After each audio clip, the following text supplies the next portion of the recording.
Hey! Hope I scared you. Okay, I would like to talk to you a little bit about organizing. It's something that maybe you're not very familiar with. I can tell. I looked in your backpacks. I know. All right. So we're going to organize.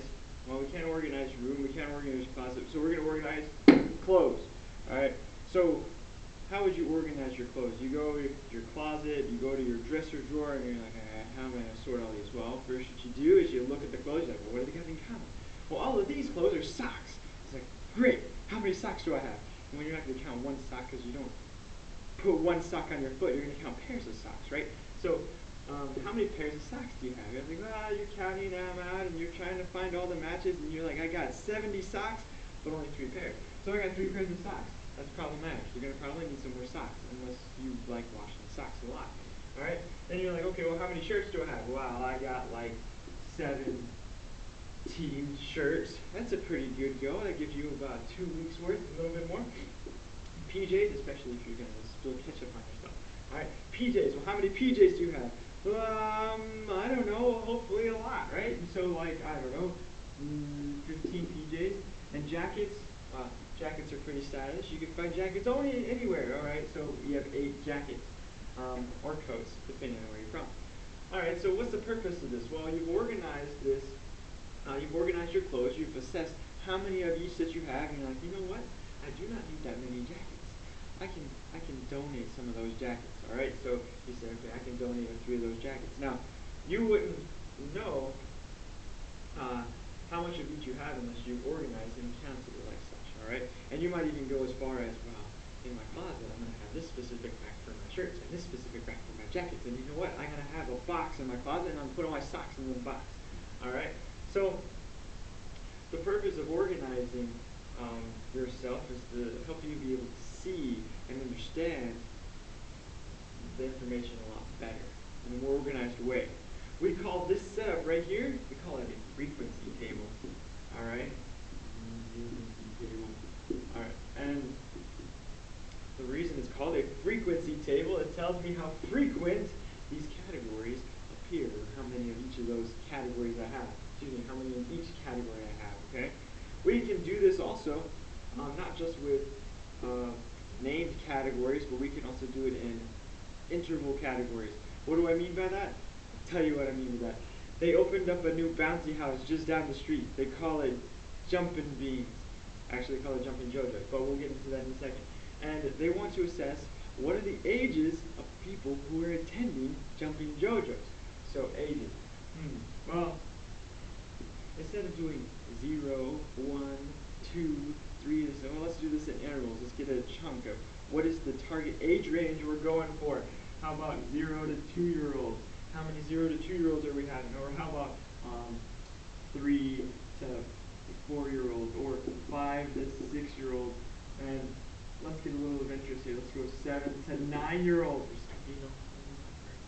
And then we're going to go from 10 to 12 because we're going to have some restrictions. We say if you're 13 or above, you shouldn't be jumping on the Jumpin' Beans bags and such. And we'll break. Unless, of course, you're vertically challenged, in which case you might be okay. But we won't go there. Alright, so they take their data, they look at who's registered, and they're looking at all the applications, and they sort them out. It takes a lot of work, and they say, okay, 0 to 2-year-olds, we're getting a good, like, 56, 0 to 2-year-olds. Wow, that's pretty awesome. And then we even have more. We have 75, 3 to 4-year-olds, and 63, 5 to 6-year-olds. And when it gets to 7 to 9, well, Jumpin' Beans is not as cool anymore, so we're going to go down to 46. And 10 to 12-year-olds, they're a little too cool for school, so they're about 21. Alright, so this is also a frequency table, but instead of socks, shirts, PJs, jackets, we're going to have intervals like 0 to 2, 3 to 4, 5 to 6. Alright, so our categories are actually a little numerical, right? So, which is okay, but the data we're getting is quantitative, it's numerical. So, you have a frequency table. What do you do next? Well, everybody knows what you do next. You got to organize it into a chart. Why? Because your boss is going to ask you for a chart. Who's your boss? Well, in this case, your mom. All right, like I need to know what clothes you have so I know I can get you some more. And if it's not your mom, then it's your aunt or your grandmother or that lady down the street. All right. And what about this one? Well, your boss is going to say, I need to know a statistical report of who's attending my business so I know who to cater to. So we're not going to draw a transformer here. No, we're going to try to draw maybe a bumblebee. Yes, that might make sense. Or a butterfly, because they don't see. All right, so what kind of chart are we talking about? Well, the typical chart that you would make for this kind of data is called a histogram. All right. Now histogram is very useful. It's kind of like a bar chart, but it's not. Histogram it has no spaces in between the categories. All right. For instance, all right. So let's say we have socks, shirts, and PJs or JPs. I can tell. Jackets. And this is like our quantity, so I don't know, let's do this. That one goes up as high as 17, so I don't know, let's skip count by twos. I like twos, twos are good. 2, 4, 6, 8, 10, 12, 14, I'm not even increments anymore, 16s, 18s, and that's about the highest this goes anyway. So, socks, we only have 3. Alright, so I'm going to do 3 socks right here. That's about 3. Shirts, 17. Whoa. Alright, so that's about here.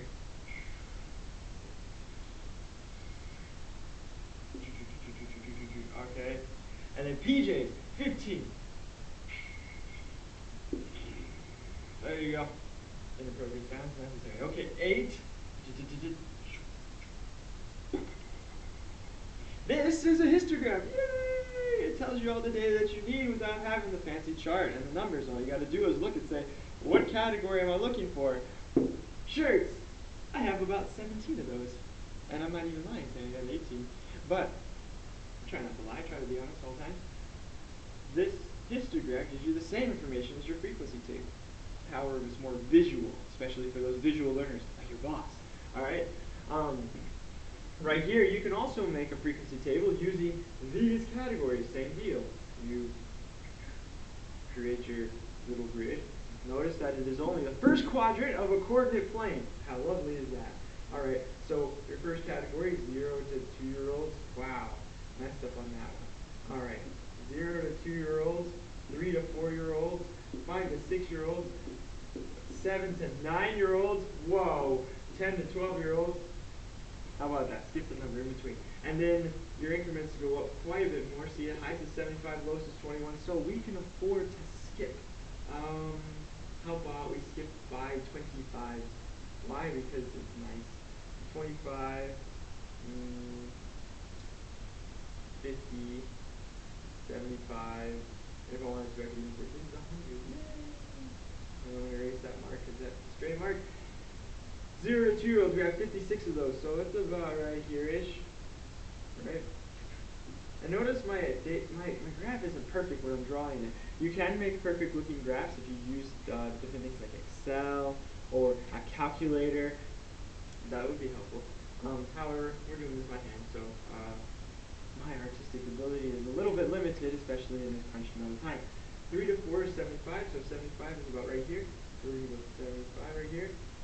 What you really want to do is you want to make sure your boxes are even. So we're gonna fudge that box a little bit more. All right, try to make it a little bit even. 63 is about higher than 56, but lower than 75. So here we go. And then 46 for our 79-year-olds. Whoa, that's below 50. Sorry, boss. And then 10 to 12-year-olds, that's about 21. Whoa, that's really low. Okay? And then if you also look at this data, it shows you a lot of different things, just like we talked about earlier, where you have, it's either normal, uniform, or skewed right, because that's when the extreme values are on the right side, or skewed left when the extreme values are on the left side. The graph is shorter on the left side. Or it's uniform, where it really doesn't matter where the extremes are. But in this case, it is kind of normal. A little skewed right, but This is very helpful data. It kind of helps give us an idea, for instance, what the median is, or mean, and allows us to actually think. So good luck. Hope this is helpful, and we'll see you later.